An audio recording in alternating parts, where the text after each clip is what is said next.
Deux équipes, un ballon, 5 minutes pour marquer plus que l'adversaire. Bienvenue dans Rocket League, le jeu né dans un petit studio, devenu phénomène mondial. Un concept simple, du football, avec des voitures.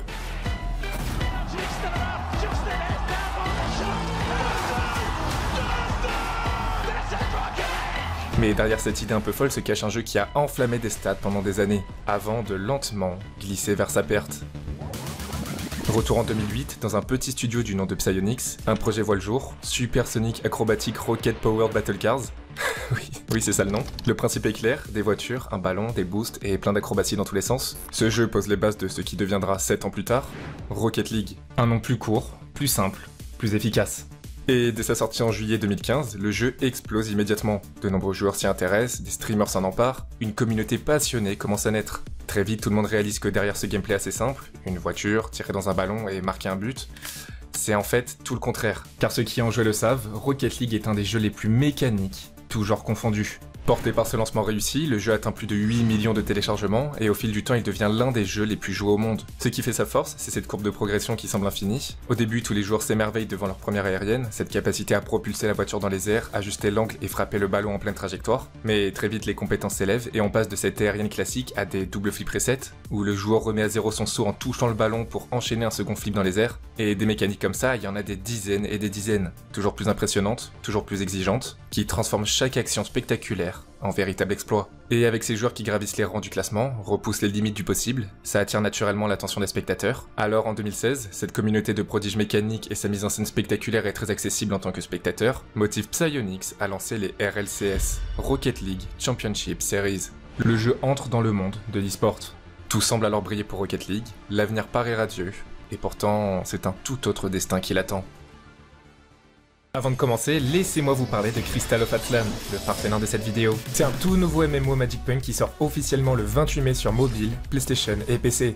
Un univers incroyable où la magie et la technologie s'entremêlent et dans lequel vous incarnez un aventurier de la guilde Thornbird pour découvrir les secrets du cristal. Le gameplay est super dynamique, tu peux enchaîner les ennemis avec des combos aériens stylés, switcher entre plus de 20 compétences par classe, et t'embarquer dans des donjons coop à 4, des batailles de guildes en 20 contre 20 et des affrontements PVP intenses. Le tout dans un univers 3D magnifique, avec une vraie ambiance mi-magique, mi-futuriste. Et ce qui est cool, c'est que toutes les classes sont accessibles dès le début, avec chacune leur propre style. Et pour le lancement, deux nouveautés débarquent. Le combattant, une nouvelle classe principale spécialisée dans le combat rapproché explosif, avec ses deux branches, brise-étoile ultra agressive, et marche-ciel plus agile et aérienne. Il y a aussi les magiciens, une branche de la classe magistère, idéale pour celles et ceux qui aiment lancer des sorts à distance avec des effets spectaculaires. En ce moment, vous pouvez vous préinscrire pour débloquer des récompenses exclusives avec des tirages pour gagner un iPhone 16 Pro Max, une Apple Watch, une PS5 Pro et plein d'autres cadeaux. Le lien est dans la description, alors n'hésitez pas à essayer Crystal of Atlan, ça me soutient et m'aide à maintenir ce rythme. Et sans plus attendre, revenons où nous en étions. L'une des grandes forces de Rocket League, c'est son intensité permanente. Si les deux équipes sont à égalité à la fin du temps réglementaire, le temps additionnel est infini jusqu'au moindre but. Alors il peut y avoir des retournements de situation en à peine quelques secondes, et c'est ça qui rend le jeu aussi incroyable à regarder. Et ce qui le distingue des autres jeux compétitifs, League of Legends, Dota, Starcraft, Overwatch, c'est que Rocket League, même si t'as jamais joué au jeu, c'est simple à comprendre. Alors, tu peux apprécier le jeu sans même y jouer. La première saison des RLCS débouche sur une finale avec un cash prize modeste de 55 000 $, mais tout y est. Des commentateurs professionnels qui apportent leur expertise comme si c'était un vrai match de foot, et chaque match est un spectacle.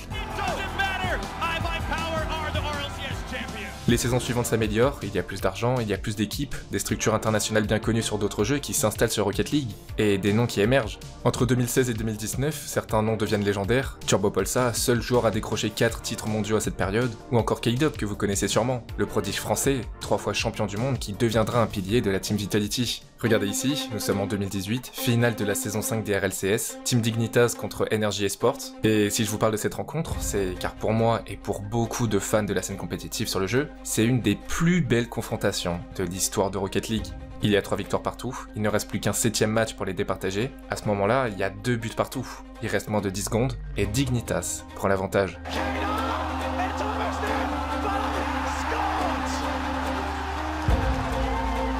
Il ne reste plus que 4 secondes, il faut croire que ce dernier but est le coup final, et Dignitas va remporter la partie. Et pourtant...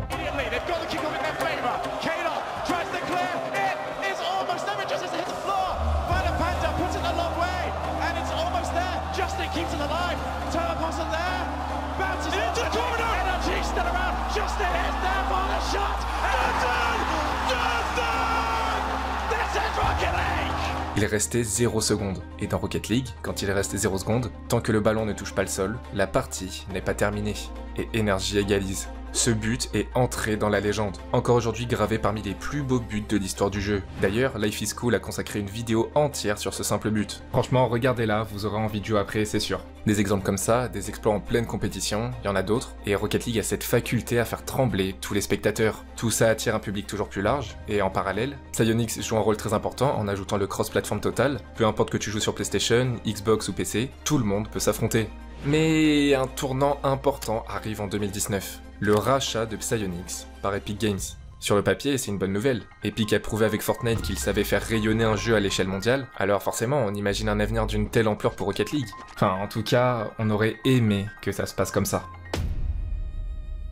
Entre 2019 et 2020, le jeu se porte très bien, la base de joueurs est massive, et le jeu devient entièrement gratuit, alors qu'il coûtait une vingtaine d'euros auparavant. Un changement qui permet à n'importe qui de s'y essayer, jouer entre amis, ou de tryhard le mode compétitif. Mais si je fais cette vidéo, c'est pas pour les meilleures raisons. J'aurais aimé parler d'à quel point Rocket League est un des plus grands jeux compétitifs, sauf que, depuis le rachat par Epic Games, c'est le début de la fin. Fin d'année 2019, Psyonix annonce la fin du système de caisse, un modèle de récompense aléatoire où le joueur, en achetant une clé, avait la chance d'obtenir un objet plus ou moins rare. Un moyen d'ajouter de l'excitation pour les joueurs, une dynamique communautaire, échange, collection, rareté, un plaisir pour les collectionneurs et un moteur d'excitation pour des joueurs.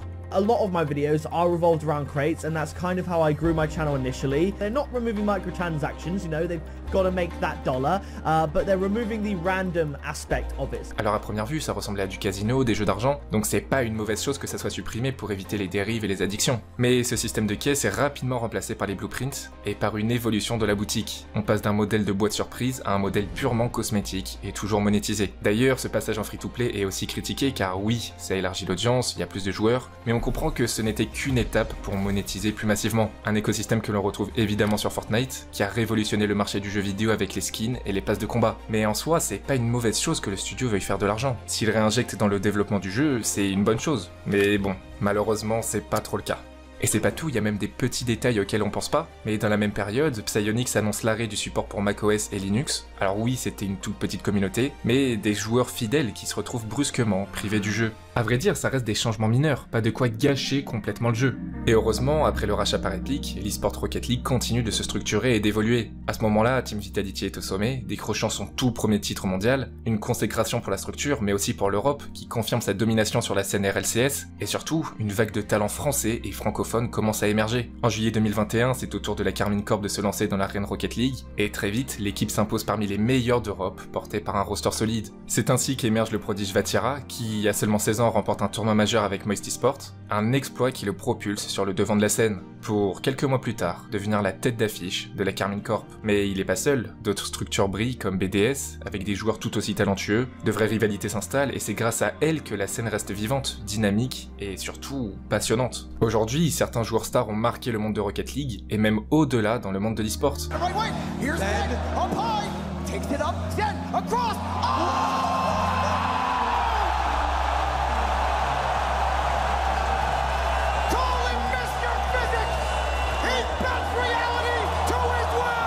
Zen, par exemple. À 13 ans, il est déjà considéré comme l'un des meilleurs joueurs au monde, ce qui lui vaudra d'ailleurs un ban d'1 an car il était trop jeune pour participer officiellement. Et aujourd'hui, il est considéré comme un des meilleurs, si ce n'est le meilleur joueur au monde.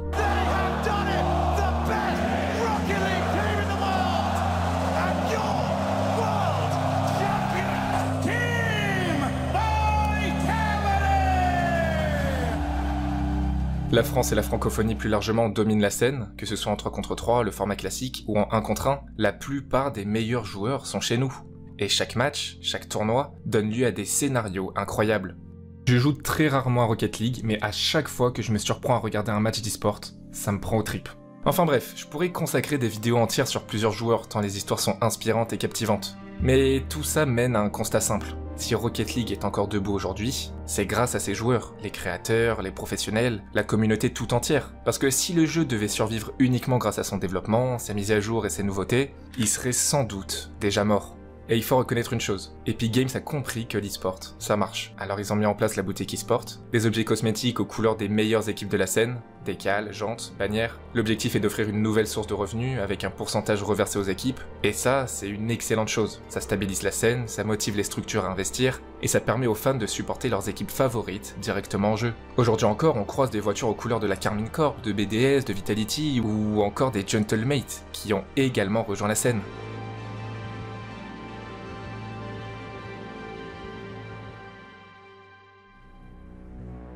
Dans Rocket League, certains objets sont très rares et convoités, comme l'octane blanc de Titane, une simple coloration de la voiture, mais très recherchée, ou encore l'Alpha Boost Gold Rush, réservé à ceux qui ont testé le jeu à son tout début, en phase alpha. Très peu l'ont eu, ce qui en fait un objet mythique. Et l'objet le plus rare, c'est le White Hat, ce simple chapeau blanc. Jamais disponible en boutique ni en drop, il était uniquement offert par Psyonix aux joueurs qui signalaient des failles majeures dans le jeu. Et des objets rares comme ça, il y en a d'autres. Il existe tout un écosystème autour de ces objets, une économie parallèle qui passionne les collectionneurs, les traders et les joueurs fidèles. Mais si je vous en parle, c'est malheureusement pour une mauvaise raison, car en décembre 2023, Epic Games et Psyonix annoncent la fin du système de trading. This is bad. This sucks. I cannot believe I'm making this video. À partir de maintenant, plus aucun échange possible entre joueurs. Cette décision vise à s'aligner sur la politique d'Epic Games, les objets restent liés au compte comme sur Fortnite, mais aussi pour éviter les arnaques et ainsi supprimer des rôles de service client. Et pour la communauté, c'est un choc. Des milliers de joueurs étaient investis dans la recherche d'objets rares, dans les échanges stratégiques, et en une seule mise à jour, tout cet univers disparaît. J'ai vu des dizaines de témoignages en faisant mes recherches, des joueurs qui racontent comment ils ont obtenu leurs objets préférés grâce aux échanges, parfois après des mois, et aujourd'hui, c'est devenu impossible. Pire encore, ces objets rares dont je vous ai parlé, certains valaient des milliers d'euros, et du jour au lendemain, leur valeur s'est effondrée. C'était un autre jeu dans le jeu, et personne n'y était forcé, un système libre à la manière de Counter-Strike où les caisses, les skins et les échanges créent un écosystème unique. Et surtout, c'était rentable pour le studio. Mais aujourd'hui, à la place, le jeu ne propose presque aucune mise à jour significative. Les rares nouveautés sont liées aux cosmétiques, des DLC, des collaborations avec de gros noms de la pop culture et du merchandising exclusif. D'ailleurs, Epic Games a sorti un jeu de voiture, Rocket Racing, intégré à Fortnite, un jeu de course avec les mêmes designs de véhicules que Rocket League. Alors comme l'explique ce tweet du compte officiel de Rocket League, Rocket Racing ne va pas remplacer Rocket League, et les deux jeux seront développés en parallèle. Mais certains joueurs s'inquiètent que ce jeu puisse ralentir les correctifs et le développement de Rocket League. Même des joueurs pros comme Vatira réagissent et expliquent que s'ils ne font rien en 2024 pour Rocket League, le jeu va mourir à petit feu.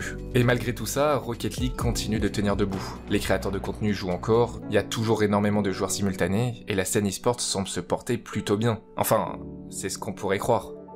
Je vous ai parlé plutôt des décals d'équipe e-sport, les skins des voitures aux couleurs des équipes. Et cette année, ça s'est pas passé comme prévu. K-Corp, une des structures les plus influentes et suivies de la scène, n'aura pas de décal en 2025.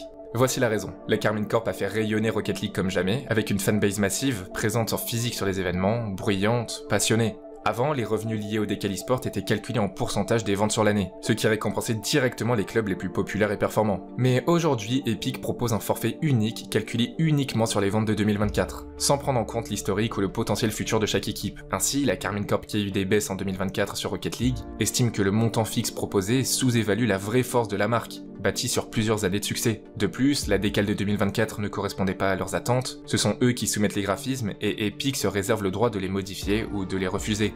Ainsi, les fans sont privés d'un skin K-Corp en 2025. C'est presque pareil côté Gentlemate, l'autre équipe la plus influente du circuit, avec des décals qui là sont bien disponibles, mais avec une volonté claire de rééquilibrer les choses et remettre de l'ordre. On ne touche rien sur les ventes. Je crois que actuellement le skin c'est quand même très bien vendu. Je crois qu'on a touché actuellement, on est à 40 € les gars. C'est pas avec ça qu'on va payer nos joueurs, je vais pas vous mentir. Là je vous fais une pub, mais ne l'achetez pas les gars. Si le skin ne vous plaît pas, ne l'achetez pas. La décale Rocket League, aïe aïe aïe aïe aïe les gars. Dernièrement on se parle énormément avec la K-Corp parce qu'on a failli faire le move qu'ils ont fait. Et c'est Gotha qui a dit, franchement Lucas, pour les fans, laisse-les sortir le skin. Et c'est là qu'on touche à un point critique. Tout au long de cette vidéo, je vous ai montré que ce sont les joueurs, les pros, les fans, les créateurs qui tiennent le jeu à bout de bras. Mais maintenant, même la scène compétitive commence à en subir les conséquences. Et c'est pas tout. En dehors des RLCS et quelques majors ponctuels, il n'y a presque aucun autre tournoi officiel, ce qui veut dire qu'une équipe qui échoue sur un split n'a plus rien à jouer pendant des mois. Surtout que ça ne semble pas évoluer dans le bon sens. Les saisons précédentes étaient divisées en 3 splits par an, automne, hiver et printemps, mais pour les saisons 2024 et 2025, il n'y a plus que 2 splits annuels. Résultat, de longues périodes creuses sans compétition, des mois entiers durant lesquels les joueurs peuvent s'entraîner. Enfin, si le jeu le permet. Mais on va y revenir. The season, there's only a couple tournaments now, and also orgs don't want to join. Epic Games and all those guys, you know, actually take the potential and do something with it because it's a one-of-a-type game. And I think he can go really far, but like the way it's going now is obviously kind of scary as a pro. Et pour ne rien arranger, la communication de la part d'Epic Games et Rocket League se fait rare, et la majorité des annonces récentes ne concernent que des ajustements cosmétiques, jamais le cœur du jeu.